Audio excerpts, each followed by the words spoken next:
Bienvenidos a Tincuy, un podcast sobre antropología dirigido desde el Consejo Directivo Descentralizado de la región de Ayacucho del Colegio Profesional de Antropólogos del Perú. En esta ocasión tenemos como invitado a José Coronel Aguirre. Él es un reconocido antropólogo para hablar en perspectiva del Bicentenario en Marcha, Dina Boluarte en cuestión. Hola José, ¿cómo estás?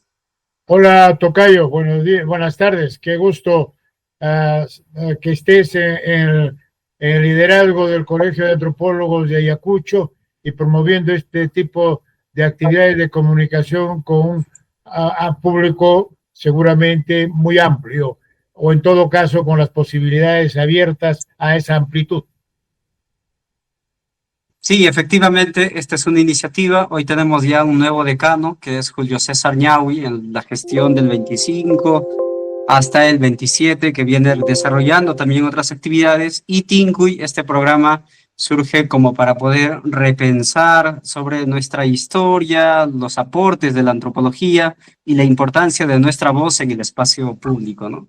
Hablar sobre el bicentenario, más aún hoy en fiestas patrias, donde es un momento decisivo para poder ver cómo va marchando el gobierno actual, ¿no? Entre las distintas dinámicas, pero tenemos un antecedente, un evento muy importante que ha pasado hace poco y nos estamos enmarcando en ello, ¿no? Que viene a ser el bicentenario.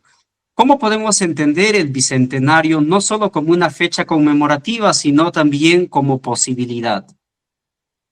Efectivamente, ese es el eje de la expectativa que teníamos especialmente en Ayacucho, pero por supuesto también en diversas regiones del país, Junín, Trujillo, la Academia en Lima, Tacna, en gran parte del país, teniendo como referente el primer centenario que significó durante el gobierno del presidente Augusto B. Leguía la llegada de la carretera a Ayacucho, que fue Lima-Ayacucho, que fue de un impacto extraordinario, que siguió la etapa del arrieraje y articuló como el sistema de vías nacional a Ayacucho, que hasta ese momento aparecía como un interract, porque no tiene acceso no tenía mirada directa a la costa.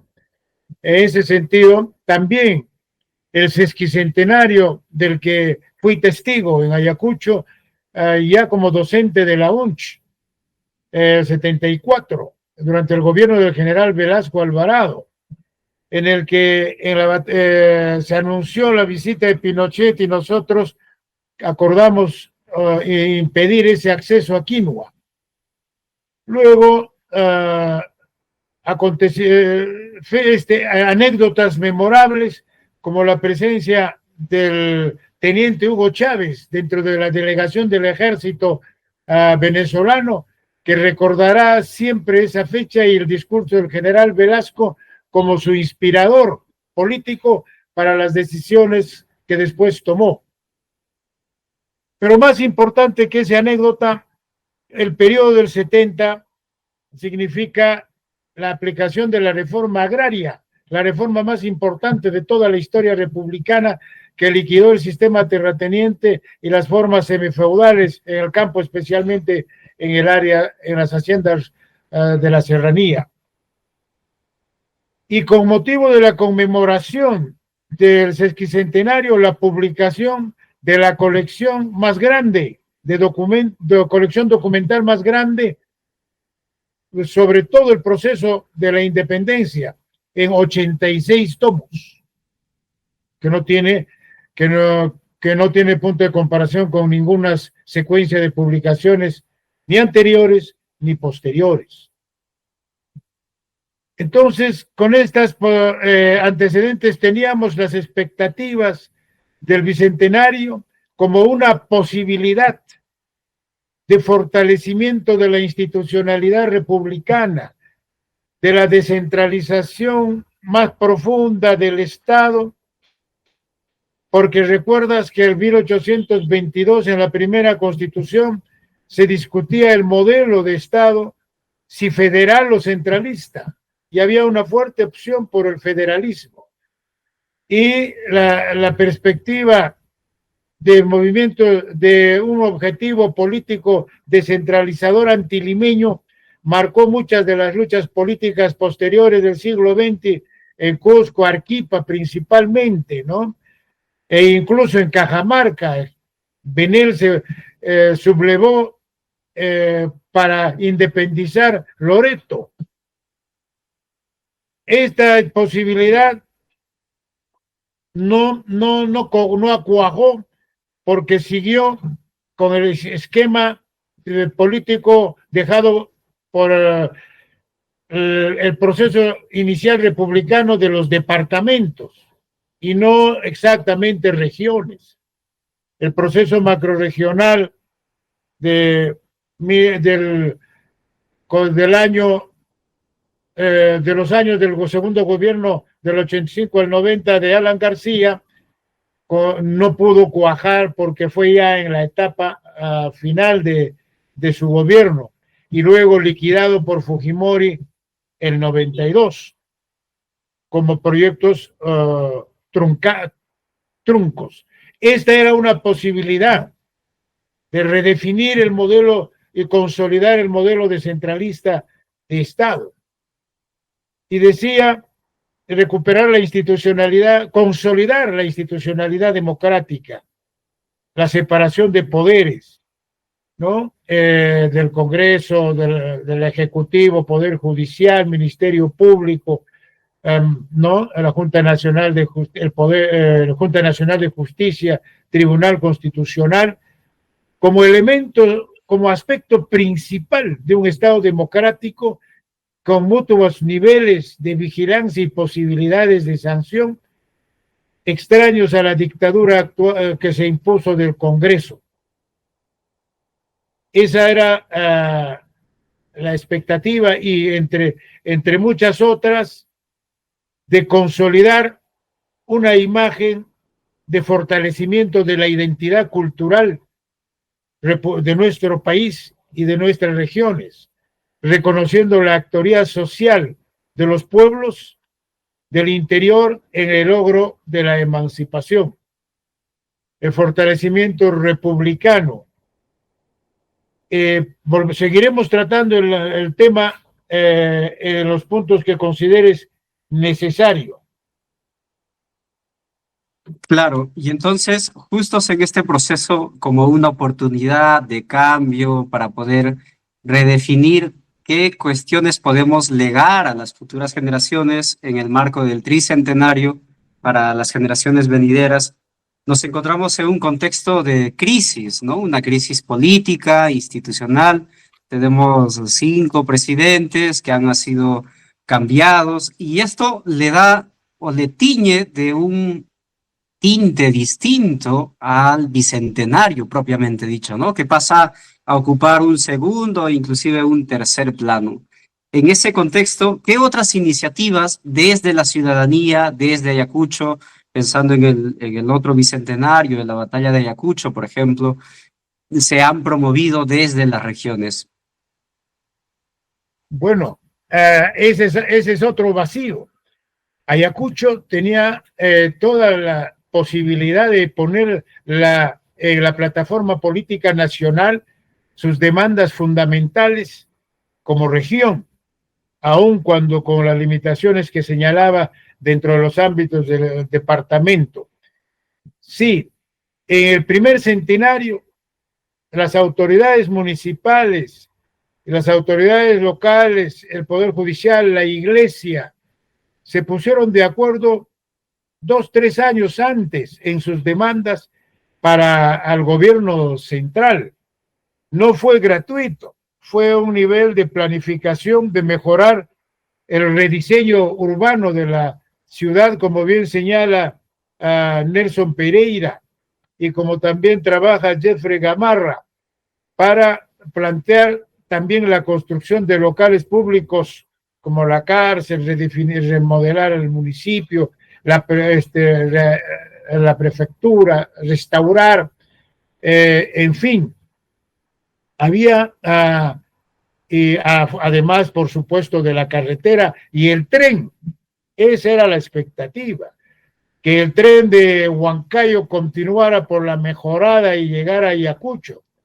Ya se había aprobado en el Congreso de la República y fue observado, cuestionado y reorientado por el senador por Huancavelica, Celestino Manchego Muñoz, que lo desvió para Huancavelica, con la expectativa y la promesa de dar continuidad desde Huancavelica hasta Ayacucho. Hemos tenido oportunidad en los años 90 que nos mostraron los durmientes de rieles más allá de Huancavelica en esa perspectiva, pero no se ha informado ni se conoce mayormente, ¿no? Entonces, desde nuestra región, lastimosamente, no ha habido un rol mayor de la élite intelectual y empresarial. Le convenía a la Cámara de Comercio, a las empresas existentes, al Poder Judicial, a todo el sistema de autoridades y de instituciones, y por supuesto la universidad. La universidad que sí jugó un rol en proponer, en realizar actividades académicas de carácter internacional sobre el proceso de la emancipación y publicar un libro sobre el bicentenario de la batalla de Ayacucho. Pero mayormente otras propuestas de mayor alcance sobre obras emblemáticas que tengan impacto en las condiciones de vida de la población regional no hubo. Carlos Rúa, el gobernador, formó un comité técnico presidido por el abogado Miguel Figueroa. Hicieron un plan, lograron la convocatoria de gobernadores latinoamericanos, vino un número, el levantamiento como prioridad de puesta en valor del Huari como centro de identidad regional, la masificación del uso del gas de camisea, que ya tiene un almacén, una procesadora en Luichopap, cerca a 18 kilómetros de Ayacucho. En fin, pero fue discontinuado. Asistí a una de esas reuniones con el conjunto de autoridades y uno de los pocos fue el obispo el que levantó el tema, y los otros seguían con una visión sectorial y de presupuestos previos para realizar actividades. No hay coordinación interinstitucional. Han proliferado los ministerios y las secciones y los programas, pero no coordinan entre ellos.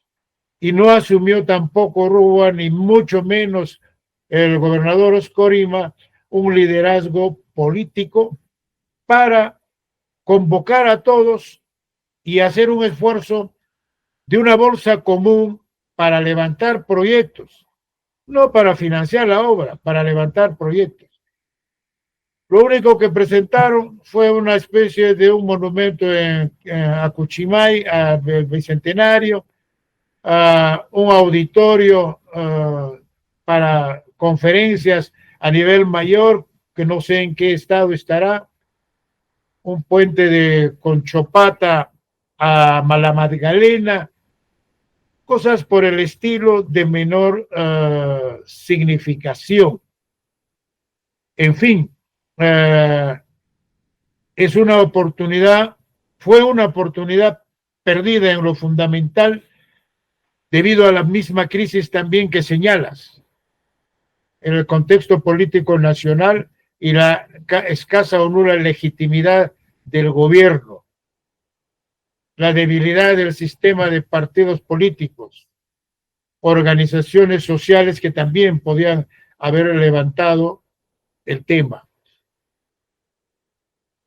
Y para el caso ayacuchano, también en el 2022, en diciembre, una gran cantidad de organizaciones de base y principalmente jóvenes protagonizan, ¿no?, una de las movilizaciones en la cual el Estado Dina Boluarte actúa con una represión y que en cierta medida marca la antesala del gobierno de Oscorima, y que en cierta medida le quita o le pone en cuestión la legitimidad otorgada a ella, ¿no? Y esto fractura muchísimo la presencia también más actorial, por así decirlo, de Dina Boluarte en comprometerse con los proyectos existentes en la región de Ayacucho, aunque eran mínimas y más pensadas en obras y no tan claras en sentido, en clave del bicentenario.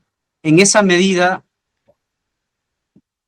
¿cómo se ubica el gobierno de Dina Boluarte y de Oscorima en dar continuidad a los compromisos del bicentenario hacia adelante? Es decir, ¿están en marcha, están en este camino o están fuera del foco? Como bien dices, el gobierno, la presidenta Dina Boluarte, que ingresa en una situación imprevista, ah, está en una situación de ilegitimidad desde el inicio, porque había ofrecido públicamente renunciar en caso de que el presidente Castillo fuera vacado.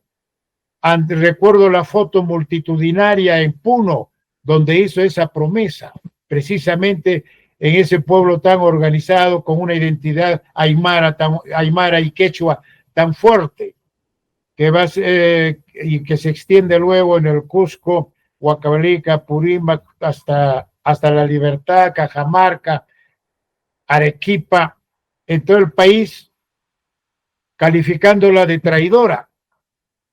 Y luego su anuncio al tomar el gobierno de decir que se queda hasta el 2026, pudiendo haber, obviamente, en ese contexto de precariedad, haber anunciado, como hizo Valentín Paniagua, un periodo corto de emergencia, de gobierno de transición, o como hizo Sagasti, para convocar a elecciones generales.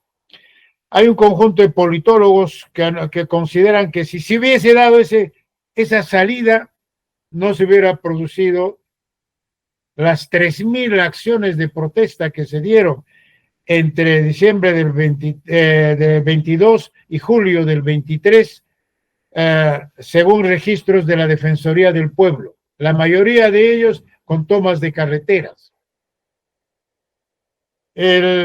Y bueno, sería lastimosamente mucho pedir a Dina Boluarte, que no tiene una organización política que la respalde, ni una formación mínima de una perspectiva histórica del país. En ese sentido, se vuelve absolutamente dependiente de la mayoría de las bancadas del Congreso de la República, que están dominadas por el fujimorismo, Alianza para el Progreso, Podemos, Renovación Popular, con una actitud, con una posición derechista, conservadora, ajena a evaluar la importancia de la historia y la identidad nacional, y mucho menos a respetar derechos humanos y los movimientos populares. En ese sentido, este gobierno precisamente no tiene legitimidad alguna, con el 95% de desaprobación a la gestión presidencial, 2% de aprobación, jamás vista en nuestra historia, y el Congreso en similares proporciones. Entonces, este gobierno está en el día a día, en la lucha por la supervivencia, en una multitud de pequeños proyectos a nivel nacional que se administran por rutina en cada uno de los ministerios. De igual manera, el gobernador Oscorima, en una fragmentación de obras e inicio de otras nuevas, sin cerrar las anteriores, hasta incluso de 5 o 6 años o más. Están atosigados en una gestión gubernamental solitaria, corrupta y deslegitimada. No tienen tiempo ni posibilidades para pensar un proyecto nacional de mediano o largo alcance, mucho menos. Entonces, las expectativas están, a mi entender, en el próximo proceso electoral del año 2026, donde se logre una bancada importante que impida que se cometan las arbitrariedades o las leyes por intereses privados y que permitan revertir las leyes que se han dado, que al margen de la Constitución y que afectan a las poblaciones vulnerables y sus derechos, como la ley de amnistía para militares y policías acusados de graves violaciones de derechos humanos durante el conflicto armado interno 1980-2000, como las leyes que permiten que universidades privadas ajenas a la calidad educativa sean reconsideradas y sigan funcionando, y se generen nuevas universidades sin ningún nivel de evaluación técnica ni ponderación, como las que están ilusionando en el BRAE, en Lucanas, Parinacochas y 30 y 40 más universidades públicas con el mismo presupuesto, que obedecen a intereses específicos de la bancada parlamentaria de Podemos, del señor Luna, propietario de esas universidades, y las bancadas también del fujimorismo de Renovación, que han hecho retroceder una de las pocas reformas de este último periodo, de la creación del SUNEDO para garantizar el nivel académico profesional de las universidades públicas, y que permitió el cierre de 40 y tantas de ellas que eran universidades llamadas chicha, ¿no? Es decir, sin garantía alguna, ni siquiera de infraestructura, menos de calidad académica. En fin, el apoyo a la minería ilegal e informal con una continua prórroga de su incorporación, de su participación en el Reinfo, que una cobertura auspiciada por el actual presidente del Congreso, que fue asesor de este tipo de minería ilegal en el puerto Maldonado, Salguana, y muchas otras, casi con presencia en casi todas las demás bancadas, incluida la de Perú Libre en el Congreso. Este es un tema que va a marcar los próximos años. Este tira y afloja entre el Ejecutivo, que dispone 6 meses y vuelve a repetir 5 o 6 veces estos semestres. Hasta que ahora último están pidiendo un periodo indefinido de regularización con una nueva ley de minería artesanal, sabiendo que esta minería informal exporta el 40% del oro que se produce actualmente en el país, pudiendo controlar sus salidas, sus centros de procesamiento, que no se hacen. Estamos hablando de cifras inmensas, que son ahora, según los especialistas, 7 veces mayor que el ingreso del narcotráfico, con un poder de incidencia y presencia política. No sería raro que ya lancen representantes directos. Claro, sí, efectivamente el panorama que tenemos es como un desmantelamiento de todos los derechos ganados, ¿no? A través de la movilización, como por ejemplo en las comunidades campesinas, que se puede otorgar títulos en territorios con una propiedad colectiva, ¿no? Entonces es bastante preocupante. Y frente a estos escenarios de desmantelamiento, por ejemplo, toda la ley de partidos políticos, la cuota de género, la paridad de alternancia, los procesos internos de elección dentro de los partidos políticos han sido puestos y relegados, ¿no? Han sido cuestionados y ¿qué garantías nos brinda, en cierta medida, este panorama de un desmantelamiento de la institucionalidad democrática, del ejercicio democrático, y cuáles vienen a ser estos desafíos en clave de la gobernabilidad? Defender los pocos reductos que quedan de institucionalidad, como el Poder Judicial. La presidenta del Poder Judicial acaba de enviar un proyecto de ley al Congreso para que se rectifique, se reconsidere las leyes aprobadas al margen de los acuerdos y las convenciones internacionales de derechos humanos firmadas por el Perú, como la Convención Interamericana de Derechos de San José, que tiene sede en su corte de San José de Costa Rica, que por ejemplo plantea la imprescriptibilidad de delitos lesa humanidad.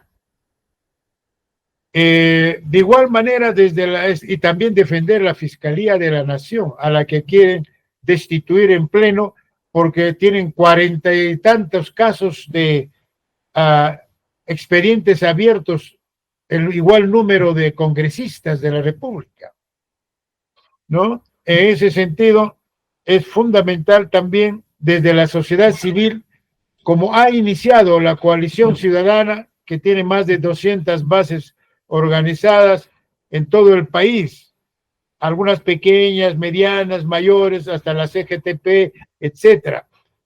En Ayacucho, una de las pocas bases centradas es el Centro Loyola, y también están en iniciales coordinaciones para impulsar una campaña que ya iniciaron en Lima y en el norte, del recojo de decenas de miles de firmas y para derogar esas leyes que ponen en tutela que abdican de la defensa de derechos humanos y promueven el crimen organizado, que ha levantado el tema de la seguridad ciudadana como el tema número uno con el sicariato, ¿no? en el país, para presentarlo a más tardar en octubre, con un recojo de firmas sistemático y la realización de un próximo foro, incluido Ayacucho, como están organizando en todas las regiones del país. Pero creo que es un intento importante, aunque yo decía al comienzo, mayor expectativa sería con el próximo gobierno. De todas maneras, emplazará por lo menos a un sector de los congresistas en vísperas de un proceso electoral nacional en el que quieren volver a presentarse. En todo caso, quedará como una propuesta para el próximo Congreso que se instale el 28 de julio del próximo año. Pero de fondo creo, para evitar este ciclo de crisis, este ciclo de arbitrariedades del Congreso, de esta precariedad, de esta ilegitimidad y corrupción de congresistas, está vigente la necesidad de impulsar en el próximo periodo la reforma política que aprobó el gobierno de Vizcarra en base al informe técnico tratado por Fernando Tuesta, que tiene más de 30 años de experiencia en temas electorales, fue jefe de OMPE, y luego también Martín Tanaka y muchos otros politólogos que plantearon medidas para fortalecer la institucionalidad del Congreso, la Presidencia de la República, entre otros. La reforma electoral y la reforma política. De tal manera que se den las elecciones, ya se retome las leyes, las elecciones primarias, que ya se habían aprobado. Lo suspendieron por el COVID. Y ahora este Congreso lo ha presentado solo como una opción voluntaria a los partidos, que por supuesto prefieren seguir manejando los congresos, entre comillas, de delegados. La ley, las elecciones primarias simultáneas y obligatorias controladas por la OMPE serían convocadas el mismo día a los militantes de todos los partidos y a la ciudadanía en general para escoger por qué partido vota, para legitimar estas elecciones, porque tienen una militancia muy raleada. Y con el requisito de que los candidatos a la presidencia logren el 1.5% de los electores. Los electores en el Perú actualmente son 27 millones. Del 1.5% sería más o menos 400,000. que permitiría señalar cuántos logran sobrepasar esa valla. No pasarían de 3 o 4, para evitar esta feria de números de 43 candidatos. Esto se aplicó en las elecciones últimas de estas elecciones primarias, se aplica en una serie de países, entre ellos Argentina, y por ejemplo en las últimas elecciones de 19 candidatos solo quedaron 5. Nosotros de 43, como digo, quedarían en el mejor de los casos 4, según las estimaciones de Ipsos, que ha hecho una simulación con las elecciones anteriores. Ese sería un camino de evitar la crisis de representación de nuestras autoridades. Y en igual manera para congresistas, gobernadores regionales y alcaldes, pero con la salvedad de que allí estarían los primeros que tienen mayor votación. Y también, frente a la deslegitimación de estos candidatos, establecer un sistema de monitoreo y de investigación sobre los antecedentes de todos los candidatos, que no, para descartar a aquellos que tienen procesos judiciales o sentencias. Transparencia ha instalado un sistema que llama el radar político, que usa inteligencia artificial, porque son miles y miles de candidatos, para alcanzarlos a los partidos políticos y decirles: tus candidatos tienen estos antecedentes. Se ha reunido ya con 17 partidos que han aceptado. Ahora vamos a la sugerencia, pero vamos a ver si lo aplican por su propio bien. Luego, también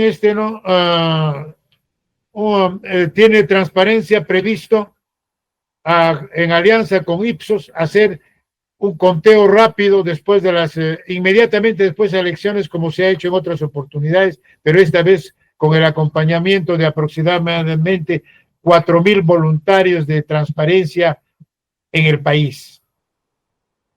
Entre otros aspectos que hay que ir preveyendo para evitar que se produzca lo que inició esta crisis más aguda en el 2017, cuando Keiko Fujimori, 17, cuestionó los resultados electorales y desconoció al presidente Kuczynski. Esto debilitó la institucionalidad de la presidencia. Lo mínimo de una república democrática es el reconocimiento de los periodos y eliminación en el Congreso del artículo que autoriza al Congreso a vacar a un presidente por una norma ambigua como es la incapacidad moral, por otra norma que señale delitos precisos por los que sí cabría una vacancia. Porque si no vamos, en realidad, como ya dijo Rosa María Palacios, hay que cuidar mucho quién va a ser los próximos senadores y el próximo presidente del Senado. Porque con la tendencia que ha pasado los últimos 5 o 6 años, se elige presidente el 27, el 28, 29, pasaría con una vacancia, pasaría del presidente, pasaría a ser presidente de la República el presidente del Senado. El Senado se erige en un superpoder, anulando el equilibrio de poderes y generando inestabilidad e incertidumbre. Claro, sí, efectivamente, los procesos electorales venideros sí van a ser muy, muy complejos, ¿no? Más aún cuando liderazgos en cierta medida construidos y que representan a una mayoría de poblaciones excluidas, vulnerables, como las comunidades campesinas, en el caso de Pedro Castillo, Ajá. y que luego de eso vean traicionado esta representatividad y más aún como la mayoría de nuestras elecciones presidenciales, el antifujimorismo es lo que en cierta medida ha pautado hasta hoy en día, ¿no? Nuestra decisión. Entonces, frente a estos fracasos, por así decirlo, democráticos, la no representatividad también es un panorama de bastante incertidumbre. En esa circunstancia, ¿cuál es el rol que le toca a la ciudadanía, pero principalmente pensando en los jóvenes, ¿no? De las regiones, ¿qué es lo que ellos pueden hacer o nosotros como jóvenes podemos hacer dentro de este escenario? Yo creo un nivel de educación electoral, a formar colectivos de educación cultural de voluntarios. Hay colectivos de pobres, pero ampliarlos, multiplicarlos y acceder a los medios ahora más efectivos que son las redes sociales, los podcasts como este, ¿no? Y, fuera de las campañas que se pueden hacer en universidades, institutos pedagógicos, etcétera, y en la ciudadanía en las radios locales, que son múltiples, ¿no? En quechua y en castellano, bilingües. Yo creo que eso es fundamental y con el criterio básico de que los actuales congresistas no sean reelectos por una cuestión ética. Ya no estoy diciendo de tal o cual partido, en general, por la absoluta mayoría de ellos, ¿no? E invocar a los jóvenes a postularse.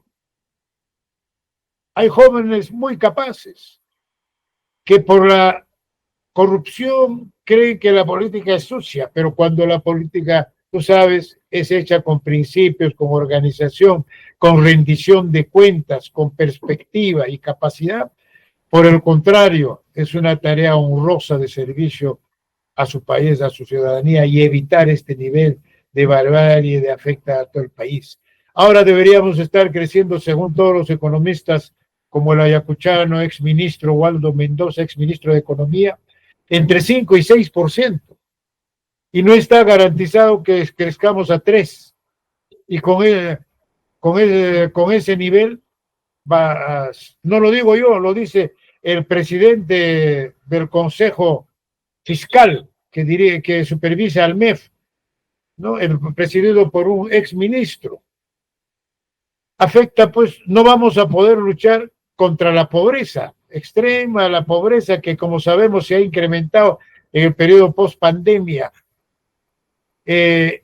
como un objetivo ético que asuman nuevas, y las organizaciones sociales asuman también el rol en plantear las plataformas regionales y nacionales para los acuerdos de gobernabilidad promovidos por la Mesa de Concertación con Lucha con la Pobreza, el Colegio de Periodistas, los colegios profesionales, la Cámara de Comercio. Cuanto mayor número de espacios de debate entre candidatos, presentar la sociedad civil, los colegios profesionales de economistas, de antropólogos, de abogados, de arquitectos, de ingenieros civiles, de enfermeras, de obstetras, etcétera, que existen en nuestra región, una visión de región y sus reivindicaciones específicas.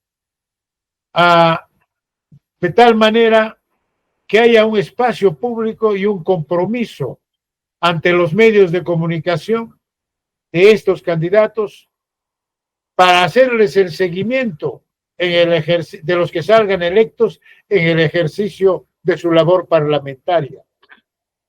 De igual manera, el próximo gobierno regional, que elegirá nuevas autoridades, ya no habrá opción para una cuarta del señor Oscorima, obviamente, en las elecciones, y aún cuando pretendiera, los gobiernos locales, provinciales y distritales.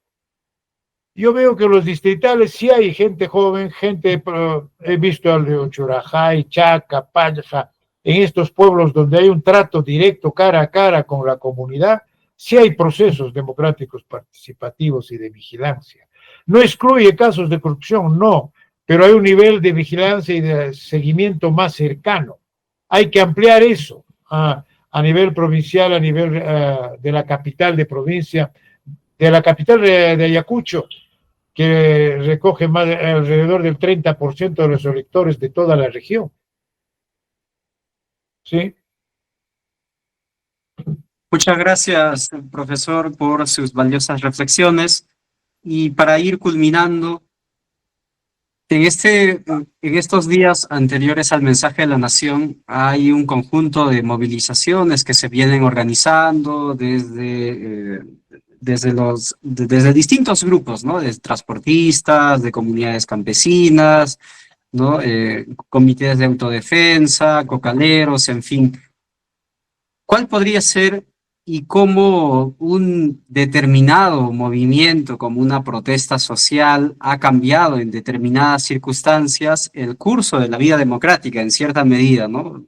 Claro que tuvimos algunos sacrificios de personas, pero sin embargo que han trascendido en cierta medida. Entonces, en perspectiva futura, existe la posibilidad nuevamente que pueda la protesta social de comunidades, de jóvenes o de otros sectores de manera articulada, poder movilizar y poder plantear como una cuestión de reestructuración del Estado, o nos encontramos en un espacio con bastante represión, militarización. ¿Qué panoramas a futuro en torno a la participación ciudadana, el derecho a la protesta, pueden ser posibles en adelante?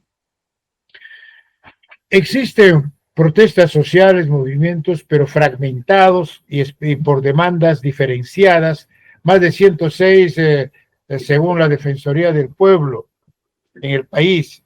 Hemos sido testigos el año 23 y 24 en la región Ayacucho, entre otras también, movilizaciones campesinas, por ejemplo, en Huanta, que yo no había visto desde el 69, más de 8,000 participantes, según la Defensoría, 12,000. Campesinos del Valle, de los distritos de Huamanga, varios distritos de la provincia, alrededor de la demanda de preservar las fuentes de agua. Creo que ese es un tema central en nuestra región. Preservar las cabeceras como las del Razuilca, que garantizan tres cosechas pues en el valle, no como las zonas altas, que solo es una anual y dependiendo de las lluvias, es una situación muy difícil. Que se movilizaron y llegaron a la ciudad de Ayacucho en el tercer día de su paro, el año pasado, y comprometieron en plena Plaza Mayor de Huamanga al gobernador Oscorima a firmar un acta y a hacerse presente al día siguiente, un acta de compromiso para coordinar con el Ministerio de la Presidencia y el Ministerio de Transportes y Comunicaciones la definición de un área intangible y de preservar ¿no? en la zona de la cuenca, el alta de la cuenca del Razuilca, y que el compromiso sea rubricado frente a la población campesina en la ciudad de Huanta, como en efecto ocurrió en los ambientes del estadio, con alrededor de 3,500 participantes. Pero se tensionó tanto el tema porque había desconfianza y Oscorima leyó el acta y firmó y parecía que redujo las fechas de la próxima reunión de la Comisión Técnica con la PCM y participación de dirigentes de regantes y la Municipalidad de Huanta en Huanta. Redujo las fechas que esa vez, coordinando con el ministro de Agricultura, mucho, ¿no? Varios ministros, disculpa, de la PCM, no recuerdo ahorita el nombre. Y luego alguien pidió que se incorporara a otro punto y se levantó Oscorima y fue abucheado de una manera un poco virulenta por algunos jóvenes, pero no por los campesinos. Y tuvo que retirarlo de Huanta un helicóptero del ejército, porque no tenía garantías, según él, en el tránsito de la salida de Huanta.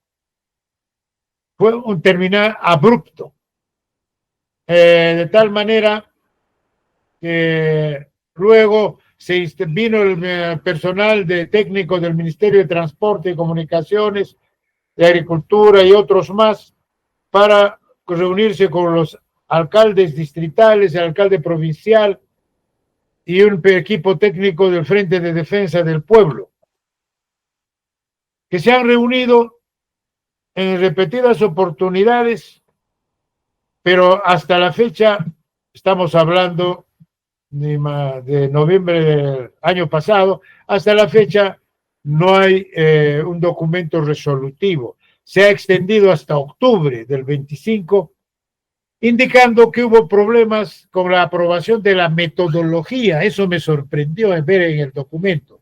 Metodología de delimitación de áreas intangibles. En este caso, Huanta pertenece a la cuenca del Mantaro, que tenía que condicionarse a ese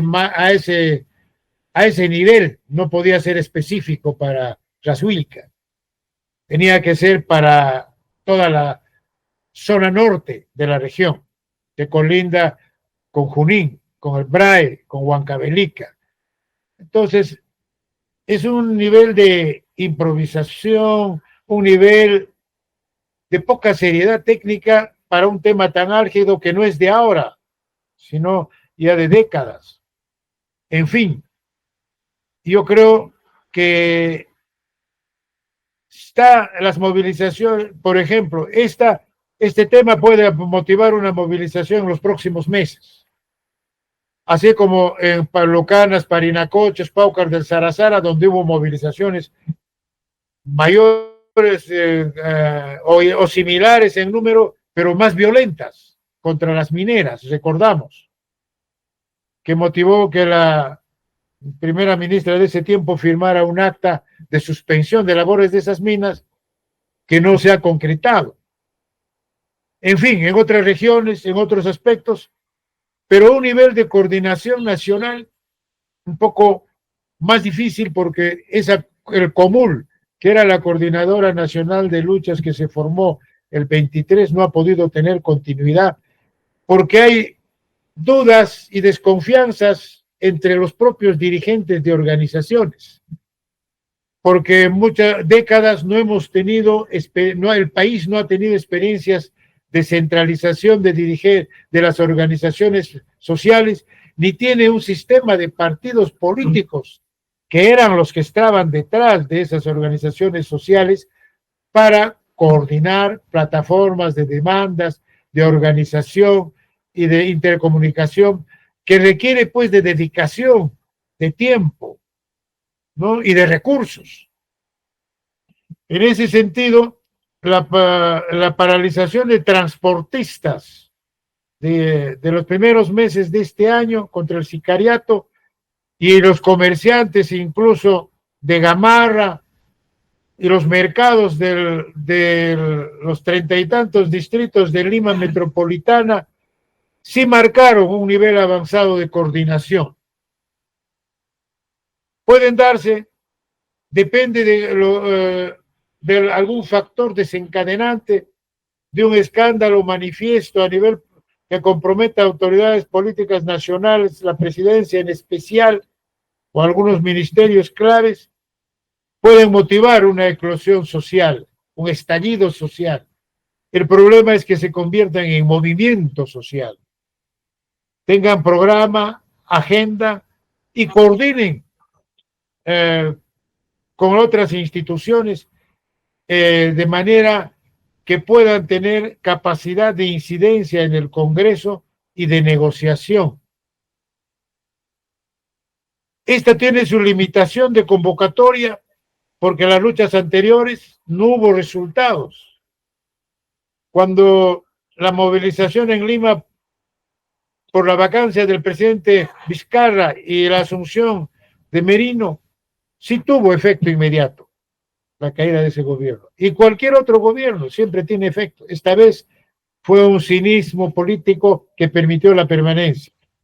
Y por otro lado, esas masas movilizadas tenían un motivo, un líder cuya restitución en el cargo era el presidente Castillo. Ahora no hay claridad de quiénes o cuáles 2 o 3 candidatos darían esa confianza de ese cambio en el próximo gobierno. Ese es otro reto grande. Vizcarra ha avanzado en San Martín, en Huánuco, en Junín, ha estado en 8 provincias de Ayacucho, etcétera, pero le están cerrando la puerta. Pero en todo caso pondrá a él como candidato presidencial, pero en todo caso pondrá una bancada significativa de hecho, ¿no?